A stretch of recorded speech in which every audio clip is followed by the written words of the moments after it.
செய்தி. வணக்கம். விவி செய்திகளுக்காக ஊர் செய்திகள் வாசிப்பது திருதி. ராணிப்பேட்டை மாவட்டம் நெமிலி அடுத்த உளியநல்லூர் கிராமத்தில் பாட்டாளி மக்கள் கட்சி நெமிலி மேற்கு ஒன்றியம் சார்பில் வாக்குச்சாவடி கள பணியாளர்கள் கலந்தாய்வு கூட்டம் நடைபெற்றது. இந்த கூட்டத்திற்கு மேற்கு ஒன்றிய தலைவர் வன்னியசேகர் தலைமை தாங்கினார். மேற்கு ஒன்றிய செயலாளர் நடராஜன் அனைவரையும் வரவேற்றார். இந்த கலந்தாய்வு கூட்டத்திற்கு சிறப்பு அழைப்பாளர்களாக மாவட்ட செயலாளர் சரவணன், மாவட்ட தலைவர் செல்வகுமார், ஒருங்கிணைந்த வேலூர் மாவட்ட அமைப்பு செயலாளர் ஆமா கிருஷ்ணன், ஒருங்கிணைந்த வேலூர் மாவட்ட இளைஞர் சங்க செயலாளர் சக்கரவர்த்தி, ஒன்றிய குழு துணைத் தலைவர் தீனதயாளன் ஆகியோர் கலந்து கொண்டு வாக்குச்சாவடி முகவர்களுக்கு பல்வேறு ஆலோசனைகள் வழங்கினார்கள்.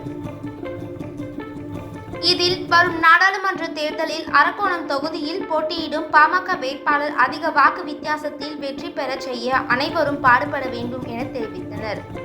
அப்போது மாவட்ட துணைத் தலைவர் ஜெயபால், மாவட்ட அமைப்பு செயலாளர் கார்த்திக் ராஜா, முன்னாள் மாவட்ட மாணவர் சங்க செயலாளர் பிரபு, முன்னாள் மாநில செயற்குழு உறுப்பினர் சுப்பிரமணி, மாவட்ட உபே தலைவர் அங்கப்பன், முன்னாள் ஒன்றிய செயலாளர் குமார், மகேந்திரவாடி ஊராட்சி மன்ற தலைவர் பரணிக்குமார் மற்றும் மேற்கு ஒன்றிய நிர்வாகிகள் செல்வம், திருமலை, விஜயன், சிவகாமி, நாதன், பக்தன் கலந்து கொண்டனர்.